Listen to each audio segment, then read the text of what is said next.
Sekarang ini kan bangsa kita disiplinnya lemah, korupsi agak sulit diberantas karena pejabat kita takut atasan tapi nggak takut Tuhan.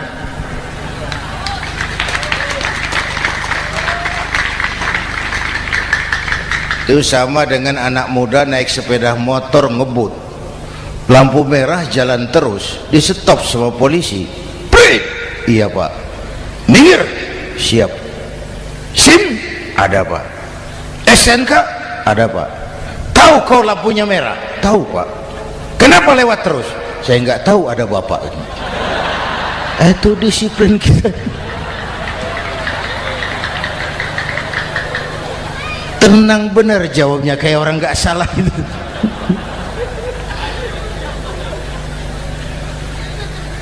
Iman. Apalagi belakangan ini saya sering bilang gini pak, ini humor tapi agak tasawuf. Orang yang paling tenang hidupnya itu tukang parkir.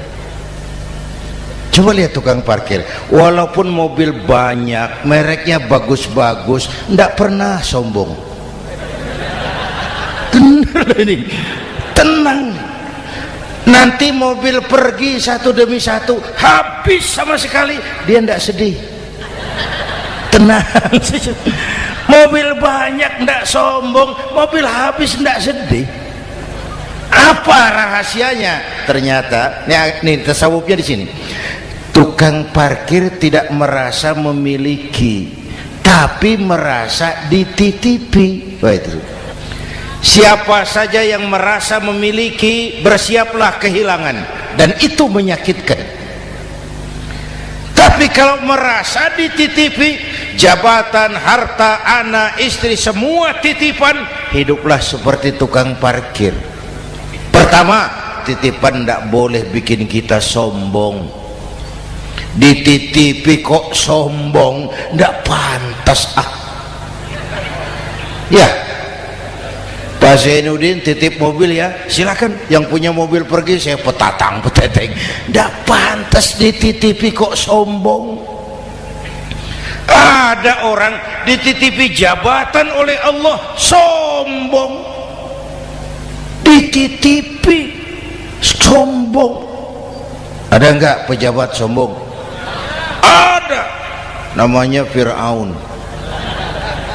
Tuh pejabat-pejabat sombong anak buah Fir'aun semua. Dititipi harta oleh Allah jadi orang kaya, sombong, sama tetangga ndak mau kenal orang lain, kecil semua, jalan ndak injak tanah, kuntilanak.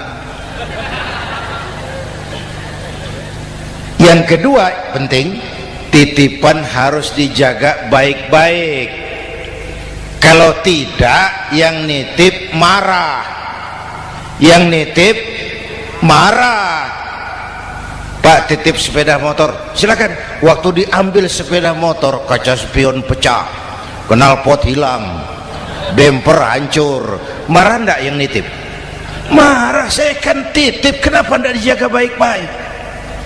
Dititipi harta oleh Allah jadi orang kaya supaya bangun pesantren, bela yatim, santuni yang lemah, pelitnya 17 setan.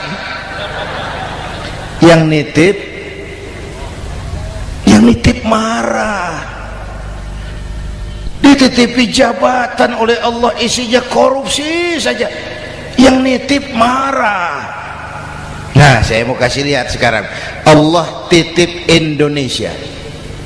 Allah titip Indonesia.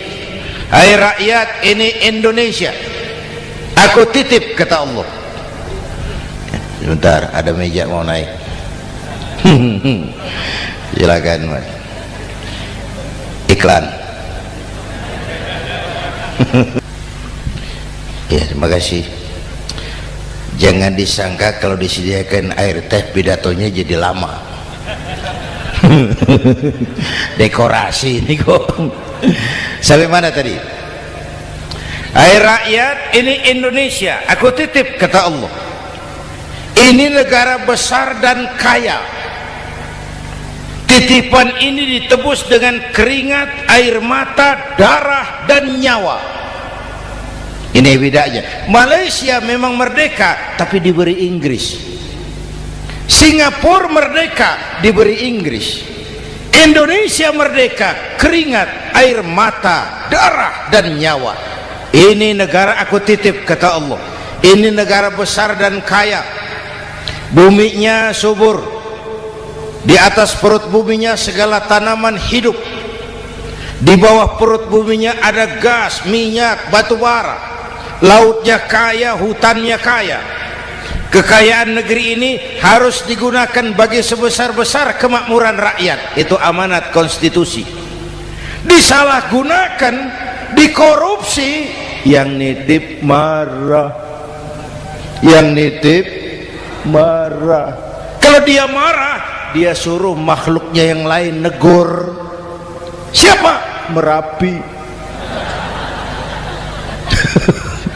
Bromo, anak Krakatau, itu Merapi demo, Pak. Kalau kita rakyat demo, anak buahnya Pak Danres turun. Tapi kalau Merapi demo, siapa yang mau ngatasi? Mbah Marijan. Selesai. Sekarang Mbah Marijan sudah kumpul sama Mbah Surip di alam barzah. Dia sudah ketemu dia. Kata Mbah Surip, tenang Mbah Marijan, tak gendong, aman sudah. Aman sudah. Saya mau bilang Merapi itu makhluk, Krakatau itu makhluk, Bromo itu makhluk. Tidak mungkin makhluk bergerak dengan sendirinya, pastilah ada yang menggerakkan. Maka baik-baiklah sama yang bikin angin supaya bertiupnya sesuai keperluan. Baik-baik dengan yang bikin air supaya datangnya sesuai kebutuhan. Baik-baik sama yang bikin gunung supaya meletusnya pelan-pelan.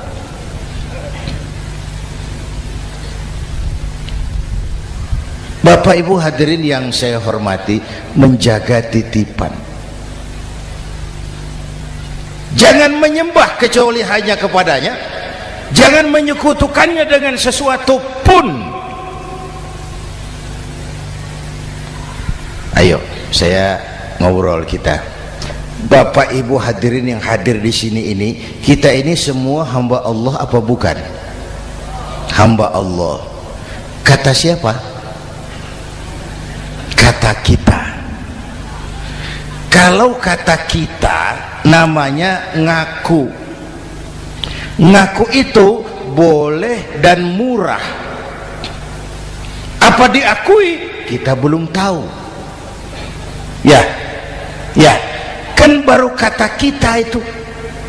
Dan tidak otomatis kalau kita bilang saya ini hambamu ya Allah, lalu Allah jawab iya ya. Tidak, wong itu kan kata kita. Saya hamba Allah, kata saya. Berapa banyak orang perbuatannya, ucapannya berkata saya hamba Allah, perbuatannya menyatakan dia hamba setan, hamba nafsu, hamba dunia, budak jabatan. Tidak sesuai ucapan dengan perbuatan.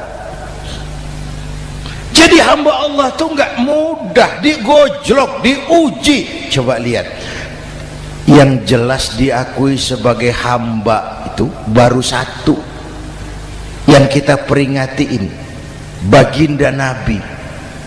Allah mengakui kapan? Waktu menceritakan Isra dan Mi'raj. Apa yang dipakai kalimat? Subhanallazi asra bi'abdih. Maha suci Allah yang telah menjalankan hambanya. Hambanya. Muhammad itu hambaku, aku jalankan dia. Allah mengakui. Kapan kalimat ini turun? Setelah Nabi digojlok, ditempa, digembleng, diuji, difitnah, dicaci maki, dilontari kotoran unta, sahabat-sahabatnya dibantai. Lulus, lolos. Muhammad betul-betul hambaku. Ayo Isra Muhammad. Subhanallazi asra bi'abdi, hambaku